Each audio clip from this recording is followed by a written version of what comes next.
Entonces, el libro del Génesis es un libro que trata sobre los orígenes del universo, cómo comenzó la creación, de dónde venimos nosotros, cómo fue hecho el universo, si fue medido, qué cosa usó Dios para el universo, quiénes somos nosotros, hacia dónde nos dirigimos. Y en la primera conferencia, para hacer un resumen breve, vimos claramente que como el ser humano no tiene más que la ciencia y la brujería, el ser humano solamente tiene como recursos la ciencia para poder tratar de buscar y descubrir el origen del universo. Los científicos nunca lo podrán lograr, porque la ciencia es limitada y para que sea científico tiene que ser repetitivo, tiene que ser demostrado en un tubo de ensayo, en un laboratorio. La ciencia, los científicos observan los fenómenos, toman notas y lo tienen que comprobar. Entonces es imposible que por medios naturales, es imposible el ser humano pueda decir el universo comenzó de esta manera.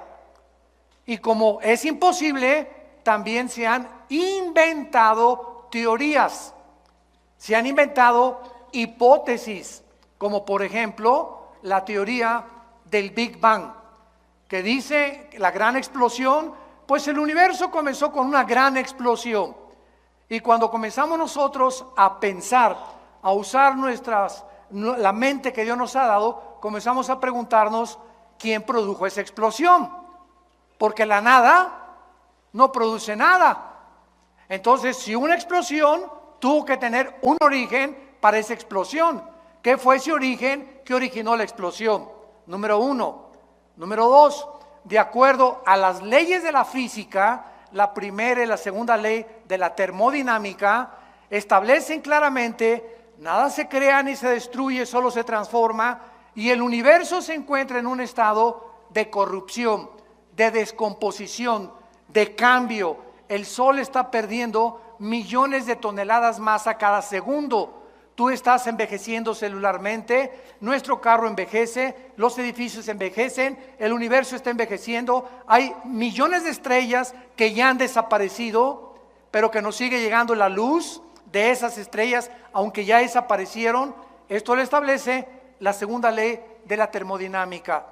Entonces, de acuerdo a las mismas leyes físicas, es imposible que el universo haya comenzado de la nada, porque la nada no produce nada. Entonces encontramos que las mismas leyes físicas contradicen lo que se ha especulado que es y se considera una teoría. Otra de las contradicciones tan grandes que existen, ¿verdad?, es que pues nosotros, como no sabemos quién fue primero, hombre o mujer, cómo comenzó la raza humana, pues se inventó también el pobre Carlos Darwin. Yo de veras tengo compasión por Carlos Darwin. Me acuerdo cuando leí su famoso libro, El origen de las especies. Si tú lees El origen de las especies, Darwin nunca, dile a tu maestro, aseguró ni confirmó lo que él escribió como un carácter especulativo, que nosotros éramos el resultado de una evolución fortuita y accidental. Si Darwin, escúchame muy bien, si Darwin hubiera conocido las leyes de la genética que se descubrieron hasta 1954, Darwin, creo que era un hombre honesto, no hubiera sostenido ni hubiera imaginado que venimos de los animales, que todo fue el proceso, que el camello se convirtió en un dinosaurio, la jirafa se convirtió en un león, los perros se convirtieron en tigres, los leones se convirtieron en hipopótamos. Porque en 1954, dos científicos en medicina, el doctor Watson y el doctor Crick, se les da el premio Nobel de Medicina por descubrir la hélice del ADN. En 1954 se les da el premio de Medicina por descubrir lo que es el ácido desoxirribonucleico, ADN. Muy bien. ¿Qué es el ADN? Para comprender la creación de Dios. En tu cuerpo tienes billones de células. En mi cuerpo tengo billones de células. Y dentro de cada una de estas células existe un código genético hereditario, donde está escrito en este código microscópicamente condensado como un software, para usar el idioma cibernético del siglo XXI.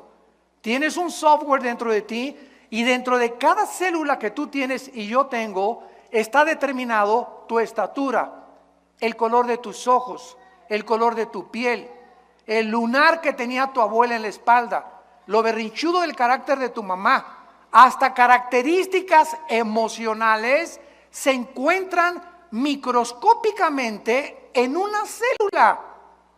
De ahí viene la famosa clonación, que es tratar de sacar el núcleo de una célula, introducírselo a otra para reproducir a un ser humano, que es absolutamente una abominación delante de Dios. Pero gracias a esa información que nosotros tenemos, una célula de una oveja produce ovejas. Mis células jamás producirán changos. Ni las células de los changos producirán camellos, ni las de las jirafas producirán hipopótamos. Y cuando se descubre el ADN, el 62%, escúchenme muy bien, de los científicos que se decían ateos, se arrepintieron. No estoy hablando del arrepentimiento bíblico de aceptar a Jesucristo. Se arrepintieron de decir, nos hemos equivocado, porque es imposible física, biológica y genéticamente que el ser humano sea el resultado de una evolución accidental y fortuita. ¿Por qué? Porque para que haya una evolución demostrada, tiene que haber el cambio de una mutación a otra mutación. Jamás se ha descubierto una mutación de un perro a un gato, ni ha habido un cambio en los genes, ni en el ADN de un perro para que sea un gato o para que sea un rinoceronte. Entonces, las leyes de la genética impiden la evolución.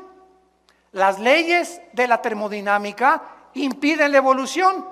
¿Por qué? Porque la evolución dice que vamos de menos a más. Y la Biblia dice que vamos de más a menos. O sea, cada vez más nos degeneramos. Cada vez más el universo se descompone. No comenzó el universo de más a menos, sino comenzó de más a más, de menos a más, como dicen los evolucionistas. Entonces, y las leyes de la biología, los aminoácidos, si tú eres bióloga o biólogo, son los ladrillos de la vida. Y los aminoácidos impedirán, han impedido y siguen impidiendo la evolución. Entonces nos encontramos con científicos que se enfrentan a la misma ciencia, a la biología, a la física y a la genética, que los arrinconan, pero que mantienen su posición intelectual por la soberbia, por no querer reconocer las mismas evidencias que la misma ciencia nos está ofreciendo, y Dios ha permitido que se descubran todas estas cosas científicas y tecnológicas para que el ser humano en el siglo que vivamos no tenga excusa de su ateísmo, de su escepticismo o de su ateísmo, ¿verdad? Porque ya un ateo no puede decir, como dijo Carlos Sagan, el astrónomo ateo del siglo XX cuando murió, es que si Dios nos diera más evidencias de que Él existe, yo creería en Dios. Por el amor de Dios, Carlos Sagan, no sabemos dónde se encuentra, ya se murió, pero por favor, la genética te demostró casi 50 años antes de que tú murieras que es imposible que el ser humano sea creado o el proceso de una evolución. Entonces, la ciencia pues no ha podido regresar y explicarnos eso, y tenemos otro recurso secular que es la brujería, el ocultismo. Los magos, los astrólogos, es que si yo soy Géminis, pues tú eres Virgo, no nos llevamos, y de alguna manera mis horóscopos me dicen que hoy no compro y no compro. Hemos llegado teniendo una mente y una razón que Dios nos usó, que Dios nos dio para usarla, hemos llegado a comportarnos como seres irracionales. ¿Cómo es posible que siendo racionales lleguemos a creer que la luna y el sol y Júpiter y la posición de los astros determinen mi conducta? O sea, somos personas determinadas, no autodeterminadas, sujetos a la influencia de los astros. Imagínense a dónde hemos llegado diciendo que somos sabios, se han convertido en necios. ¿Y todo por qué? Porque estamos buscando de dónde venimos. ¿Hay un propósito para vivir? ¿Hay una razón para vivir? ¿Realmente por qué existo? ¿De dónde vengo? Otra de las más grandes abominaciones del siglo XXI es el famoso transgénero. ¿Qué dice la genética? Por el amor de Dios, vamos a cerrar la Biblia. Vamos a las leyes de la biología, que las mujeres tienen 2 cromosomas XX, el hombre tiene XY. Cuando mi papá se reunió con mi mamá para parirme, el cromosoma Y de mi papá fertilizó el óvulo de mi mamá X y nací varón. Y todos los que somos varones tenemos un cromosoma que las mujeres no tienen. Y cuando tú eres mujer es porque tu papá, cuando tuvo relaciones con tu mamá, el cromosoma X de tu papá fertilizó el X de tu mamá y naciste mujer, naciste princesa y reina. ¿Cómo que no? ¿De dónde venimos? Estamos en el siglo XX, damas y caballeros, y se está enseñando que si un niño se quiere vestir de princesa y una niña se quiere vestir de soldado y de Rambo, les demos oportunidad porque tienen el derecho, imagínense, tienen el derecho de escoger su género cuando lo que determina nuestro género es la biología. Tú eres hombre por las cromosomas que tienes y tú eres mujer por las cromosomas que tienes. Así nos diseñó Dios. Entonces, si tú quieres cambiar tu papel o los elementos cromosómicos de tu naturaleza, ¿qué estás haciendo? Atentando contra la naturaleza. Dejemos al lado la Biblia. Estás rechazando las leyes naturales por las cuales tú fuiste creado y naciste. Y tratando de cambiar tu identidad. Por eso el 63% de las personas que han querido operarse y volverse mujeres u hombres se han suicidado. ¿Me escucharon? El 62%, damas y caballeros, de los que han querido cambiarse el transgénero se suicidan. No soportan después tener otra identidad. Se engañaron completamente. Y hay una lucha emocional y mental impresionante. Porque dentro de tu alma tú sabes que eres hombre, tú sabes que eres mujer y quieres cambiar eso. Chocas contra la naturaleza y viene un problema mental. De ahí viene lo que clasificaron los psicólogos como múltiples desórdenes de la personalidad, esquizofrenia, sociopatías, psicosis, paranoias, que son únicamente problemas mentales que los seres humanos se han provocado por luchar contra la naturaleza y contra las leyes de Dios. Jesús vino a darnos vida y vida en abundancia.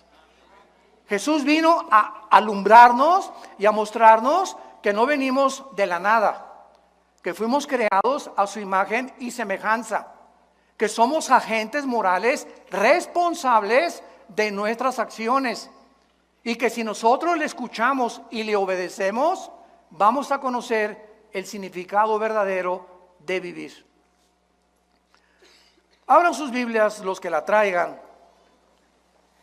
En el libro de Job, capítulo 38, y vamos a ver nosotros que hace más de aproximadamente 5,000 años, porque el libro de Job es tan antiguo como el libro del Génesis. El libro de Job fue escrito en tiempos de los patriarcas. Y el libro de Job es el libro que contiene más evidencias científicas No estamos hipotetizando ni especulando como el libro de Darwin. A lo mejor, chance y, no estoy seguro, puede que. Es un lenguaje que no es nada científico. El libro El origen de las especies, que te han lavado el cerebro en la universidad, estudiante que me escuchas, para decirte que es un libro científico. Tiene todo menos científico. Son solamente postulaciones, tesis que jamás se llegaron a comprobar ni se han comprobado. Porque para que haya evolución tiene que haber el cambio de una mutación de una especie a otra especie. Díselo a tu maestro derechito y a la yugular. En Job capítulo 38, Dios le hace una pregunta a Job. Versículo 4, ¿dónde estabas tú cuando yo fundaba la tierra? Házmelo saber si tienes inteligencia. Esta pregunta ha quedado en el aire por más de casi ya 6,000 años que el ser humano tiene sobre este planeta. ¿Dónde estábamos cuando Dios fundaba la tierra? ¿Cuál sería la respuesta? Muy sencillo, no existíamos. Porque antes de que nosotros fuéramos creados, lo vamos a ir viendo con mucha profundidad, este planeta, la tierra, ya estaba habitada antes que nosotros. No por seres humanos, sino por ángeles. Los ángeles ocupaban esta tierra y aquí en este planeta fue creado Lucifer. Y cuando hablamos de ángeles, quiero volver otra vez a repetirlo, la creación de Dios en la Biblia es serafines que están arriba del trono de Dios, querubines que están junto a Dios guardando su santidad, y vamos a explicar todo esto detenidamente, y los ángeles son otras entidades espirituales, porque la palabra Malek en el hebreo, con K al final, y angelus en el griego significa mensajeros. Entonces, los querubines no son ángeles, los serafines no son ángeles, son otra especie de creación espiritual de Dios. Cuando me preguntan, ¿usted cree que el universo está poblado por seres de otros planetas? La respuesta es claro, amén y amén, pero no por marcianos, ni jupiterianos, ni mercurianos, sino que el universo, lo dice la Biblia, está poblado por millones de millones de millones de ángeles en otras galaxias. Y el centro, el núcleo de todo el universo y el sistema solar donde nosotros vivimos, el centro del universo es este minúsculo planeta que se llama Tierra. ¿Lo podrías tú creer? Que hay estrellas que son 1,000,000 de veces, escucha lo que te digo, más grandes que el Sol. Para que tengas una idea, el Sol es 1,000,000 de veces más grande que la Tierra. O sea, dentro del Sol cabrían 1,000,000 de planetas Tierra. Para que tengas idea de la grandeza del Sol. Y hay estrellas 1,000,000 de veces más grandes que el mismo Sol. Y la Tierra, este minúsculo y aparentemente inofensivo y completamente marginado planeta, de los más chiquitos que hay, ahí escogió Dios venir a tener el inicio de la creación, por lo cual la Biblia comienza en Génesis 1:1, en el principio Dios creó los cielos y Marte. ¿Dice eso? Dios creó los cielos y el objeto de la reflexión de Dios y el objeto a donde Dios nos quiere llevar es mostrarnos desde el principio de la Biblia que este planeta no solamente es especial, sino, escúchame bien, en los próximos años, este planeta, Dios que habita ahorita en el tercer cielo, va a bajar como cuando estuvo en el huerto del Edén. Adán y Eva caminaban con Dios en el huerto del Edén. Dios caminaba con ellos en el huerto del Edén. Dios como forma humana caminaba con ellos y platicaba con ellos. Y cuando vino el pecado, Dios nos dejó a nosotros, perdimos la espiritualidad y cuando recibimos a Cristo la recobramos. Pero este planeta, cuando Jesús venga, se convierte en el trono de Dios del universo. La ciudad de Jerusalén será la ciudad que Dios escogió en su soberanía, por lo cual Lucifer, Satanás, el adversario de Dios y de nuestras almas, está ocupadísimo en tratar de destruir a la nación de Israel. Pero como la mayor parte del mundo, periodistas, conductores, analistas políticos, científicos, están ciegos a este libro, a la Biblia, y no ven más allá de lo que la Biblia dice, no entienden el conflicto espiritual que la Biblia nos muestra de por qué Hitler, los nazis, los quisieron destruir. Cuando los nazis teniendo guerra contra Rusia, contra José Stalin, Winston Churchill en Inglaterra y los americanos, Hitler se olvidó de Rusia, de Inglaterra y de Estados Unidos y se volvió contra un grupo étnico de judíos que no tenían armas, ni nación, ni ropa, ni dinero, con odio jarocho. Y los escritores, se leen como 8 biografías de los nazis y de escritores que no se explican por qué Hitler odiaba y se olvidó de la misma guerra que tenía con sus verdaderos enemigos para concentrarse en acabar con este grupo étnico a través de campos de concentración y matarlos de hambre, ahogarlos en el gas. ¿Por qué? No le hacían nada. Todo el mundo se pregunta, pero ¿cuál era el enemigo que él podía percibir o vislumbrar con los judíos? Solo la Biblia lo explica. Y por eso actualmente Jerusalén sigue siendo el centro de ataques del mundo entero, de todos sus enemigos alrededor, de destruirlo, echar al Mediterráneo, y nadie ha podido, desde 1948, que se establecieron como nación libre, soberana e independiente, nadie ha podido sacarlos de su tierra, porque así lo dice la palabra de Dios. ¿Y saben por qué es este odio? Porque Lucifer sabe, Satanás sabe que cuando Cristo regrese por nosotros, Jerusalén se convierte en la ciudad y el trono de Dios. Es el miedo que él tiene de que se le acabó su reinado en este planeta Tierra. Por eso el odio que él tiene contra la raza judía. Pero este es otro tema que podemos abordar en otras conferencias. Muy bien. Y aparte aquí en Job capítulo 38, el capítulo que abrimos, después de que Dios le pregunta a Job que dónde estaba, y Dios cuando hace una pregunta, su sabiduría se encuentra detrás de los cuestionamientos que nos hace para ubicarnos en la perspectiva en la que debemos estar ubicados. Ninguno de nosotros existía cuando Dios fundó el universo.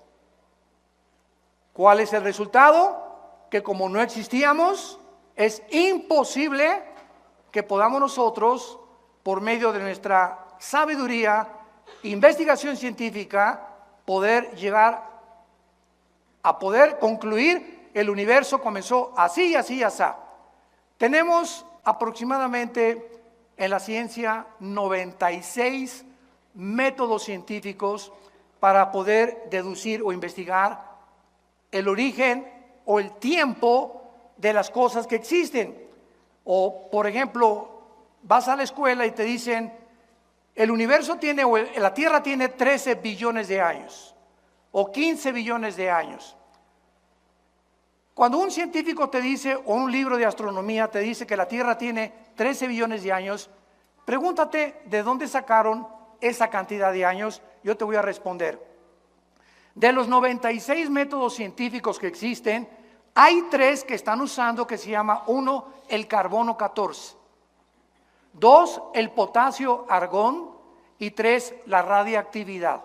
Muy bien, el carbono 14, que es el más aproximado para poder averiguar la edad de un fósil, de una piedra, es aproximadamente con un margen de error de 2 a 3 billones de años. O sea, ninguno de los métodos científicos son exactos, son aproximados. Muy bien, si los científicos dicen que a través de los métodos que la geología ha podido investigar, la Tierra tiene 13 a 15 billones de años, ¿no contradice la Biblia? ¿Por qué no la contradice? Porque la Biblia no dice cuántos años tiene la Tierra cuando fue fundada. Y yo creo que el planeta Tierra tiene billones de años. Estoy de acuerdo con eso. El ser humano tiene 6,000 años de historia. Eso es lo único que es dogmático. El ser humano no tiene más de 6,000 años viviendo en este planeta. ¿Cómo lo sabemos? Por las genealogías que existen desde el libro de Adán hasta el Apocalipsis. Cuando Cristo vino y apareció en el mundo, lean ustedes Lucas y Mateo y van a encontrar hijo de tal, hijo de tal, hijo de tal, hijo de tal, hijo de tal, hijo de Abraham, hijo de Adán, hijo de Adán, hijo de tal, hijo de José, hijo de María, Jesús. Yo me preguntaba cuando estudiaba teología, ¿por qué Dios nos permite todos? A mí qué me importa hijo de quién, ¿verdad? Para acabar pronto, a la mexicana, ¿no? Bueno, y a mí, digo, ¿cuál es el propósito, no? ¿Por qué la Biblia nos pone la genealogía o la descendencia de Jesús desde Adán y desde Abraham?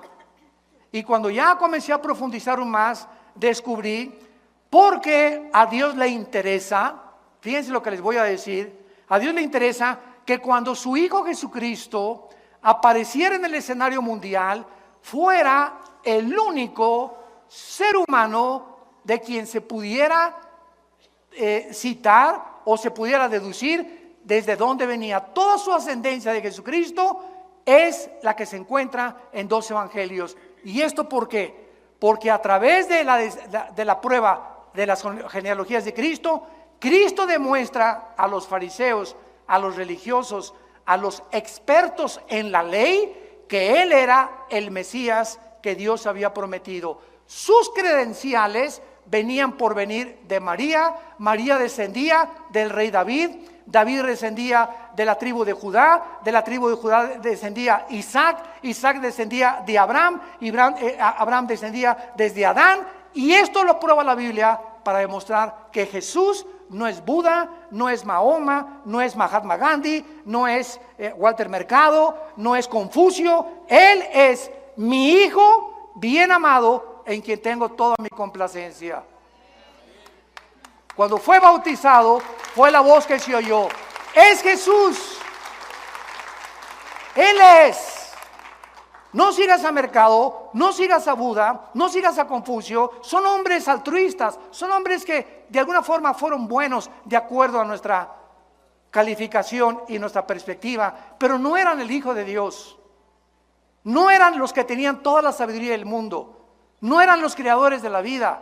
Es Jesucristo, el que celebramos ahora en Navidad, el que es realmente y vino a darnos la vida eterna. El que dijo: yo soy el camino, la verdad y la vida. Yo antes de ser cristiano, ustedes lo saben, yo era ateo, comunista. No tenía estaba decepcionado de la religión que mis padres me heredaron. Quería ser cura a los 12 años, me corrieron a los 6 meses. Cuando descubrí que me gustaban las mujeres porque me habían dicho que tenía que hacer el voto del celibato.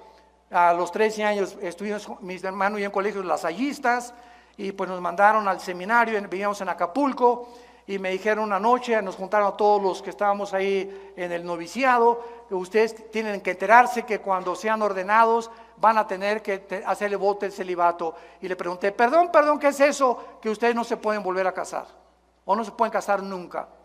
Y esa noche me acuerdo que vi una güerita pasando ahí por el seminario, se parecía a mi esposita linda, hermosa, prichocha. Y le hablé a mi papá el otro día y soñé con ella, ¿cómo es Dios, no? Y le dije: papá, discúlpame, ven por mí porque yo no puedo ser cura. Me dijo: ¿por qué? Le dije: porque me gustan las mujeres. Y pegó un brinco mi papá de felicidad que no se imaginan. Él tampoco quería que yo abrazara el sacerdocio y pues me decepcioné y dije, no, aquí todo el mundo, ¿verdad? Aquí no hay verdad ni en ningún lado y pues nos fuimos al extremo, al comunismo, al ateísmo, al escepticismo, a luchar contra todo lo que es autoridad. El Che Guevara tenía una foto grandísima como de 2 metros arriba de mi cama, me ponía la boina del Che Guevara, era la época de los 70s, los 80s, etcétera, etcétera, hasta que me encuentro con Jesús. Aquel que estaba colgado en nuestra casa en una cruz, en un crucifijo, aquel que jamás abrimos ni mis padres la abrieron por su ignorancia, tal vez sincera, la Biblia.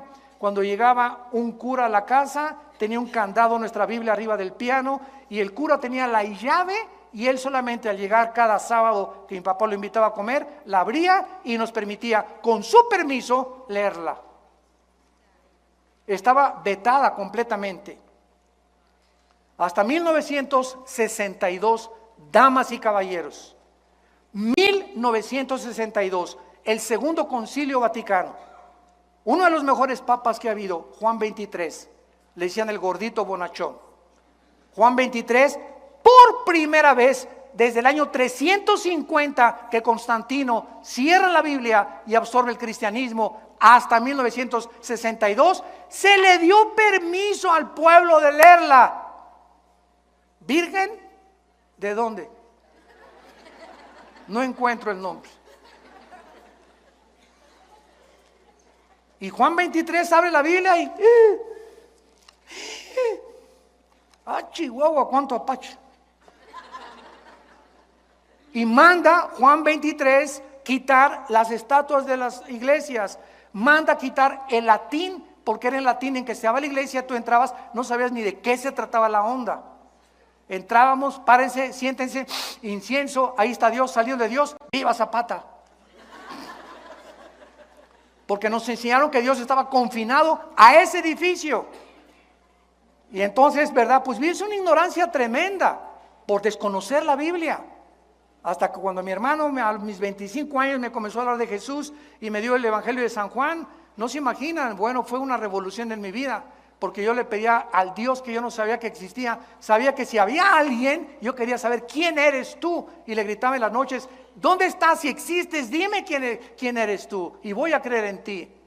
Y cuando mi hermano me dice, es Jesús el que tú estás buscando, y encontré el final de mi búsqueda, supe que había llegado al final de mi camino. Era el final de mi camino anterior y el principio de una nueva vida en Cristo Jesús. Muy bien. Dice aquí en el libro de Job que acabamos nosotros de abrir ahorita, que no solamente Dios hizo estas preguntas que no tienen respuesta desde la perspectiva humana, sino que también dice Dios y le pregunta, vean ustedes los signos de interrogación, versículo 5, Job 38. La segunda pregunta es, ¿quién ordenó sus medidas si lo sabes? ¿O quién extendió sobre ellas cordel? Esto es interesantísimo porque el planeta Tierra tiene peculiaridades que permiten y facilitan la vida humana y la vida de los animales, de los peces y de las aves, gracias a las medidas que tiene, a la distancia que tiene del Sol y al movimiento que tiene sobre su eje de rotación y de traslación alrededor del Sol. Escuchen esto. De acuerdo a los astrónomos y a los científicos, la Tierra tiene una inclinación exacta de 23 grados y medio. La Tierra tuviera 1 grado a la derecha, 1 grado a la izquierda, se congelarían los polos. No habría vida, no sería posible la vida. Al mismo tiempo la Tierra tiene un movimiento sobre su eje de 24 horas. Y al mismo tiempo que la Tierra gira uniformemente 24 horas, ahorita estamos moviendo, si no lo sentimos, por las fuerzas centrípetas y las fuerzas nucleares y las fuerzas que existen cósmicas, no sabemos que está moviéndose la Tierra, pero estamos girando en la Tierra, se traslada alrededor del Sol en diferentes distancias. Esto hace la primavera, el verano, el otoño y el invierno. Mientras más lejos del sol, invierno, más cerca del sol, los veranos. Toda esta secuencia de estaciones de la distancia del sol le hacen preguntarle a los astrofísicos y a los físicos matemáticos las siguientes preguntas. En la física hay una ley que se llama la ley de la velocidad y de la fuerza. ¿Qué quiero decir? Si yo tengo una canica ahorita y le hago a la canica así, le estoy aplicando una fuerza determinada. Esta fuerza que le aplica a la canica impulsa a la canica a que viaje determinada distancia, pero ¿qué pasa? Se tiene que parar, ¿correcto? Porque es la fuerza que le apliqué. La velocidad es proporcional a la fuerza que le apliqué. Agarras una flecha y le disparas a la flecha y le aplicas la fuerza del arco, la flecha sale ¡rum! Pero la flecha tiene que ser una parábola y caer, porque hasta ahí llegó la fuerza que el arco le aplicó.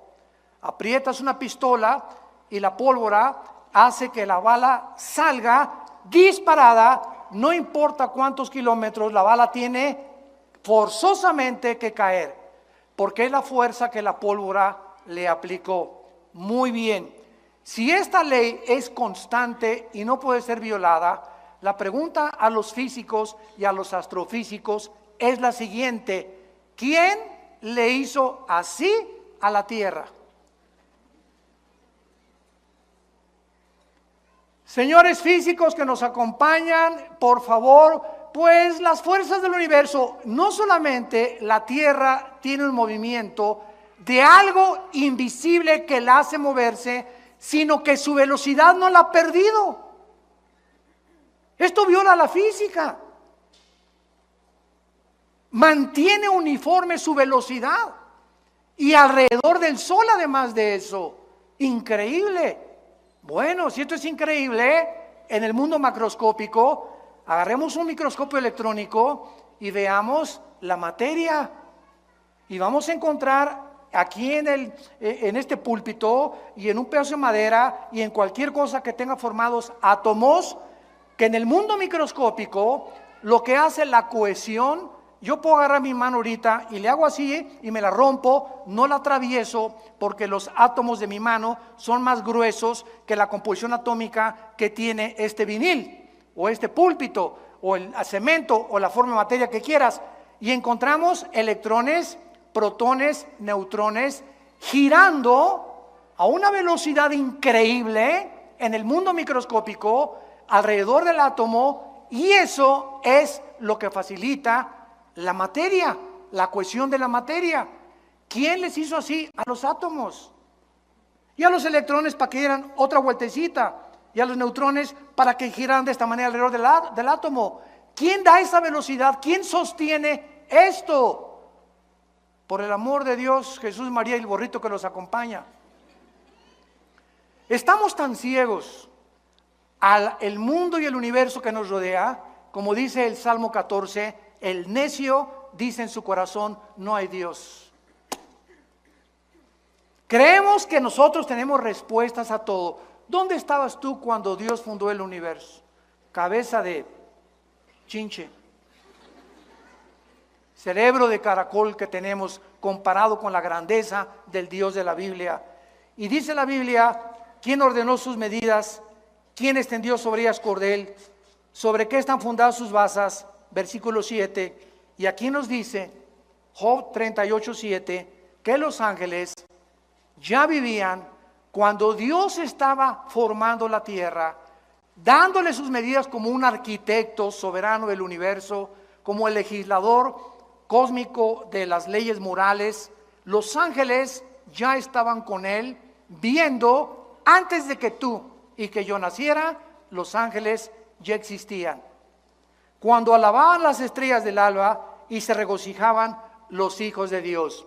La frase, Ben Elohim, Ben con B grande, Elohim, que se tradujo hijos de Dios, aparece solo 6 veces en el Antiguo Testamento, y las 6 veces se refiere a los ángeles. Los hijos de Dios antes del Nuevo Testamento no existían. Ahorita los hijos de Dios somos nosotros y tenemos una familia en el cielo que son los ángeles. Dios tiene dos familias, la familia del cielo y la familia de la tierra, que somos la iglesia. Y algún día nosotros, increíble, 1 Corintios capítulo 6 del 3 al 4, nosotros vamos a juzgar a los ángeles que se rebelaron contra él y Lucifer en el día del juicio. Nosotros vamos a ser el gran jurado, pero también es otro tema que no vamos a tener tiempo de abordar. Muy bien, ahora bien, veamos esto.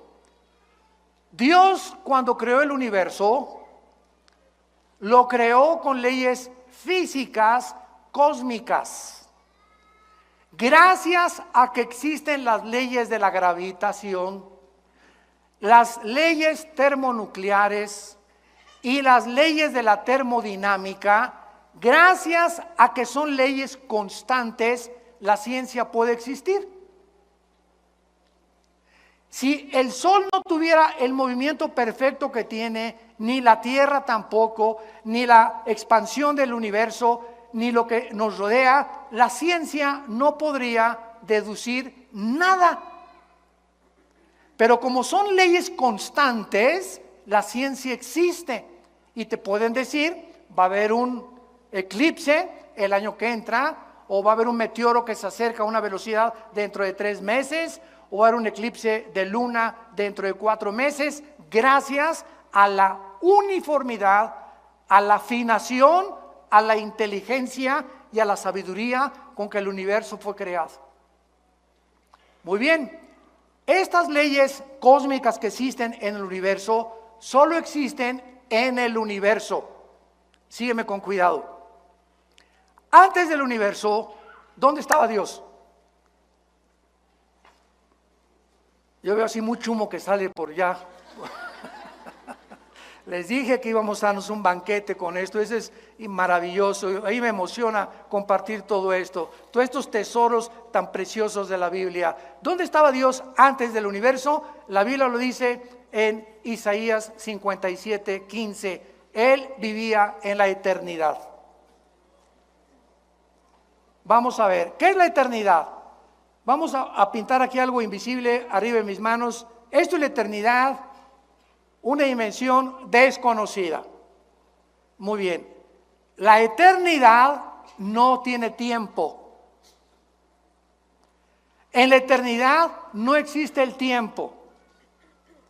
No existe el pasado y el futuro, nada más el presente.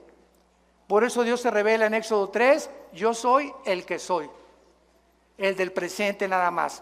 En la eternidad no existe el tiempo como nosotros. Cuando Dios dice, en el principio Dios creó los cielos y la tierra, sígame con mucho cuidado, Dios en la eternidad mete un principio y un final que ya no pertenece a la eternidad, sino al primero, segundo y tercer cielo. Los 3 cielos que menciona 2 Corintios 12, 2 y 3, no existían cuando Dios vivía en la eternidad, ni cuando Dios no había creado el universo. Era el Padre, el Hijo y el Espíritu Santo, nada más. Entonces, Dios inicia el universo con un tiempo. En el principio, cuando dice, en el principio Dios creó los cielos y la tierra, en ese principio vino a la existencia la materia, el tiempo y el espacio. Pertenecen al principio del tiempo y vamos a tener un final. Ahora bien, nosotros los seres humanos estamos encerrados en un universo de 4 dimensiones. Alto, bajo, ancho, y Alberto Einstein, 1943, concluye y postula su famosa fórmula E igual a mc al cuadrado, que significa la energía es igual a la masa por la velocidad de la luz al cuadrado, y se establece el tiempo física, astronómica y científicamente como la 4ª dimensión. Y ahora el mundo científico acepta que el tiempo forma parte de las 4 dimensiones donde tú y yo vivimos. Pero como Dios es eterno, Él está fuera del tiempo, ¿correcto? Él está fuera de nuestras dimensiones, porque estas 4 dimensiones no existen en la eternidad.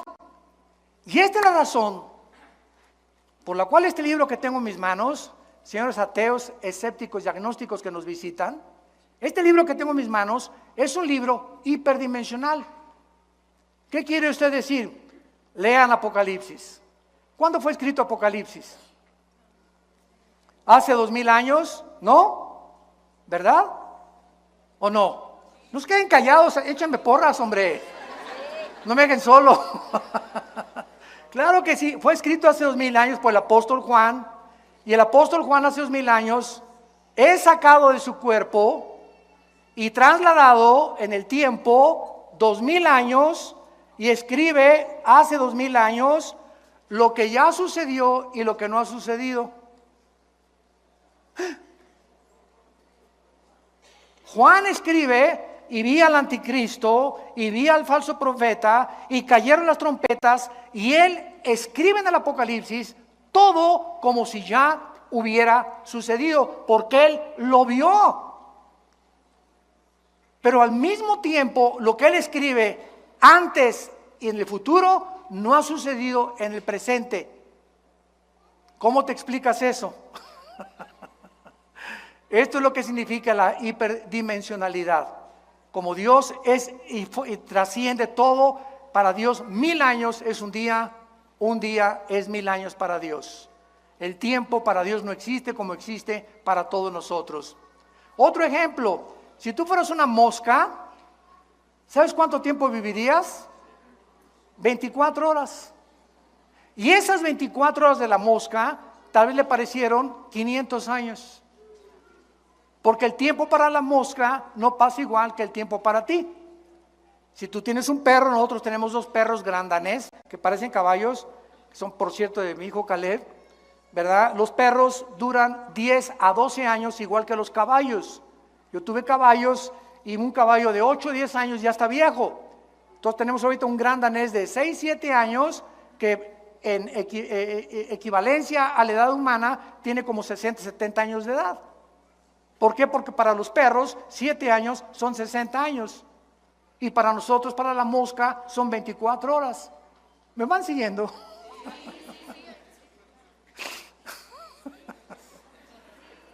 O aterrizamos. Ya no sé, Señor, ayúdanos. Yo le pido a Dios que me ayude a poder explicar todo esto. Y a veces no hay las suficientes palabras para poder explicarlo. Pero en 2, 3 años lo vas a entender. Muy bien, entonces el tiempo no existe en la eternidad porque es otra dimensión. Y Dios para él 1000 años es un día es como 1000 años. Para la mosca son 24 horas, que a lo mejor son 500 años. Para los animales, perros y caballos que tienen el mismo tiempo también es lo mismo. El que más dura es la ballena, por ejemplo. La ballena puede durar 80, 100 años, una ballena. Entonces así todos los animales tienen su dimensión. Los peces en el agua tienen también su dimensión y ellos viven en una dimensión donde ellos no creen que existe nuestra dimensión y nosotros los estamos viendo todos los días.